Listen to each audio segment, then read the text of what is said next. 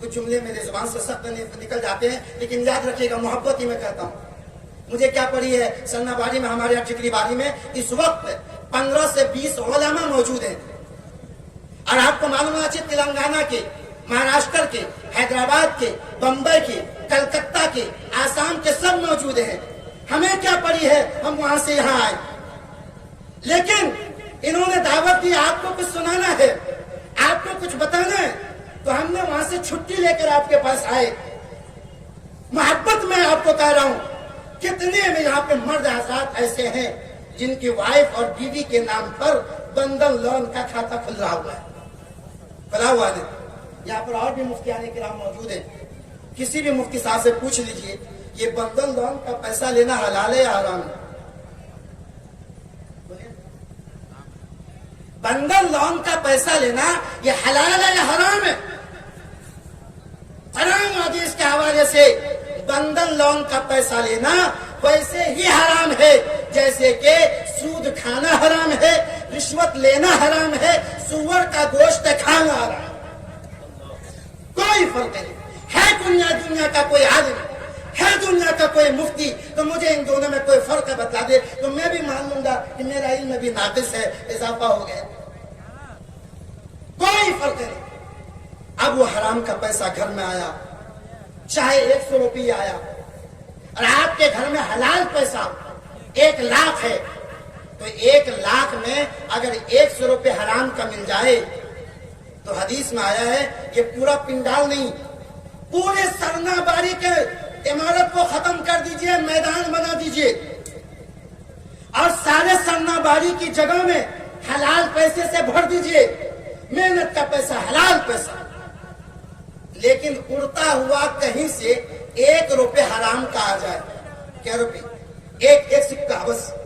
حدیث کہتی ہے، اللہ کے نبی فرماتے ہیں اس ایک سکے کی نحوست اور اس کی بدبختی اور اس کی گندگی کی وجہ سے یہ سرنا باری کے اندر کروڑ حلال روپے سب کے سب حرام اور ناپاک ہو جاتے ہیں.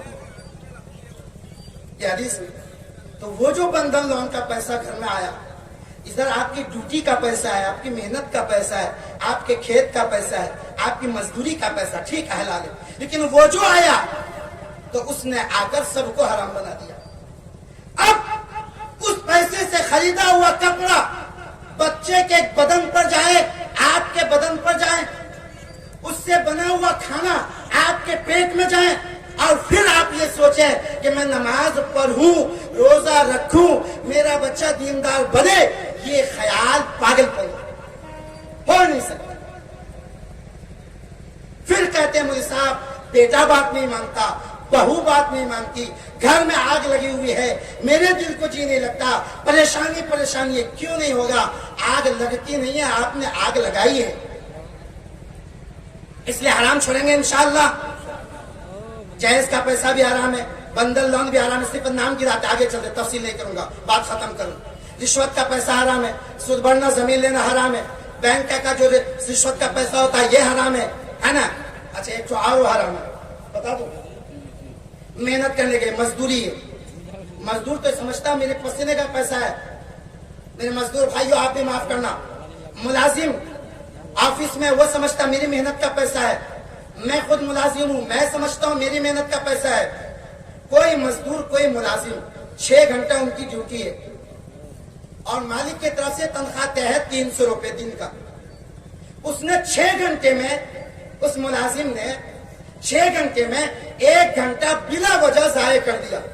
دیکھا کہ مالک ہے تو کام کر لیا، اور دیکھا کہ مالک ادھر ادھر چلا گیا، یہ گٹکا کھا رہا ہے، پان کھا رہا ہے، کھینی کھا رہا ہے، بیٹھ کے باتیں کر رہا ہے. ارے ہوتا نہ ہوتا، توجہ سے سنیے گا. مالک کو دیکھا تو کام کیا، ورنہ جو بیٹھا ہوا ہے. دھیان سے سنیے گا. 1 گھنٹہ ضائع کر دیا، پیسہ ملا 300 روپے 6 گھنٹے کا. 1 گھنٹہ ضائع کیا، 50 روپے کا یہ مستحق نہیں ہے. 50 روپے کا یہ مستحق. اس نے مکمل پیسہ لیا 300 روپے. اللہ اکبر. قرآن و حدیث کا فتویٰ سنیے.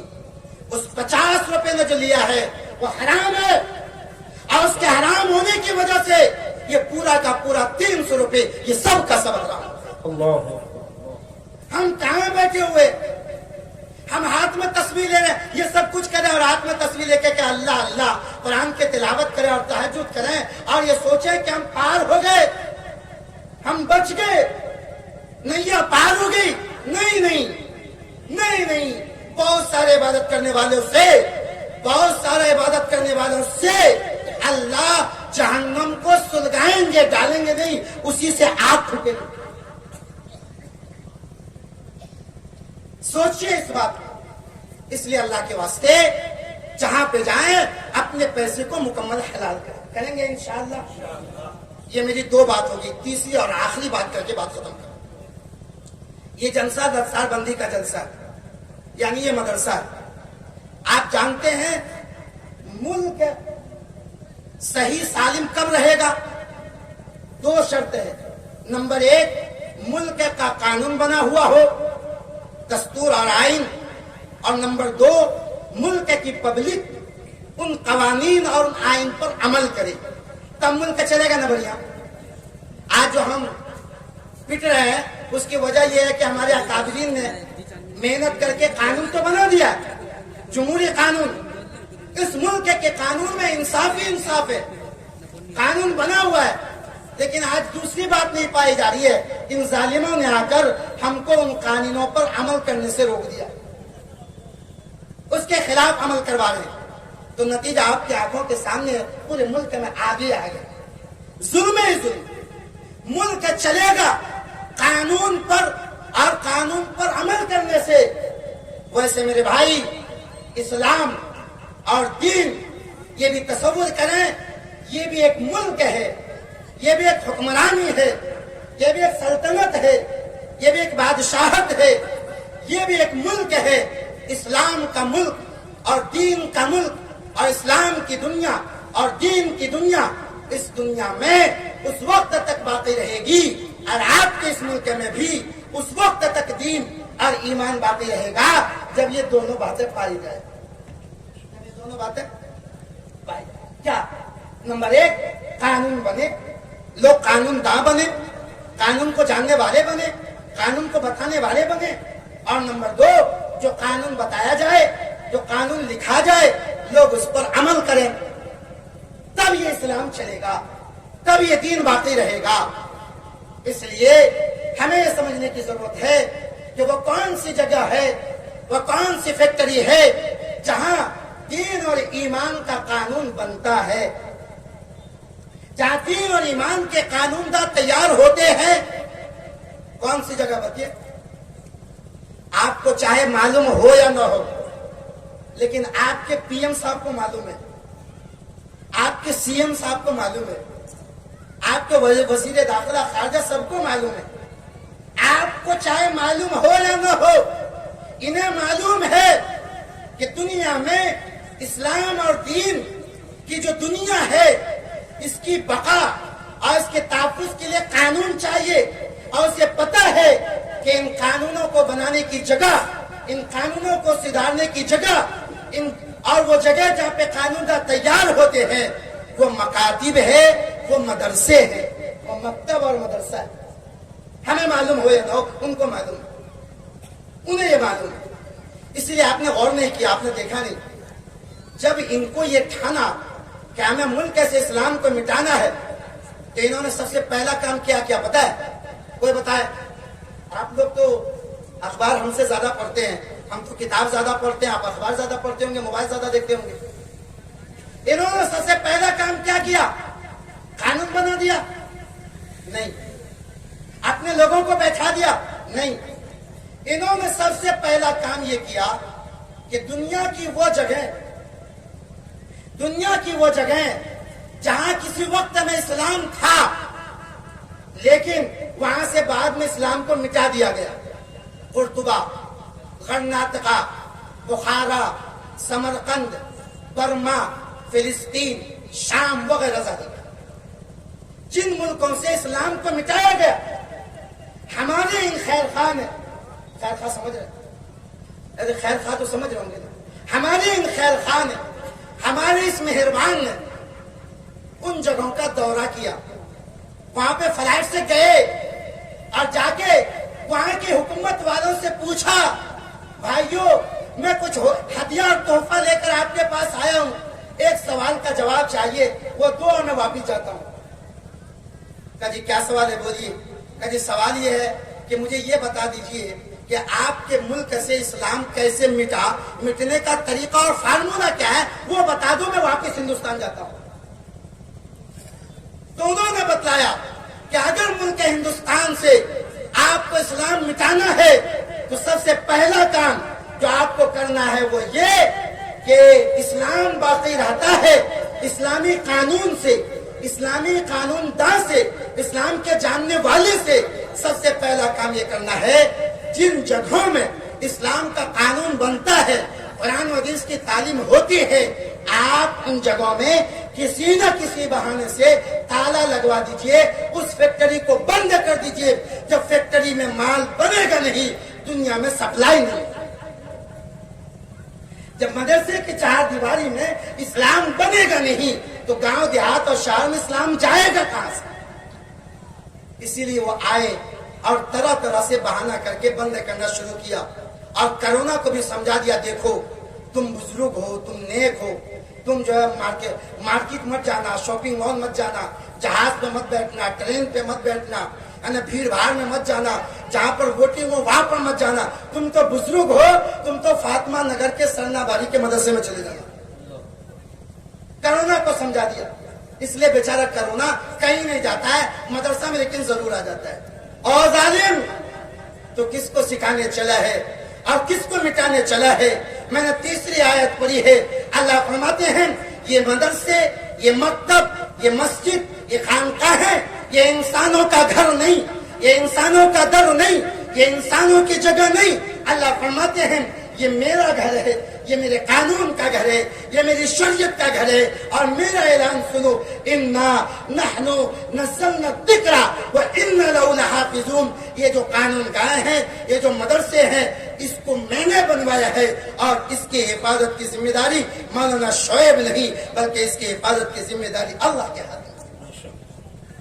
اس کو مٹانے آؤ گے تم مٹ جاؤ گے، مٹ چکے ہیں کروڑوں لوگ، تم بھی مٹ جاؤ گے۔ لہذا آخری بات کہہ کے پرچی آ چکی ہے، آپ دیکھ رہے ہیں، بات مختصر کیجیے۔ آخری بات کہہ کے آپ کو درخواست کرتا ہوں، اللہ کے واسطے اپنے بچے کو اور بچیوں کو مکتب اور مسجد اور مدرسہ اور بڑے دارالعلوم میں بھیج کر دین کی تعلیم دیجیے۔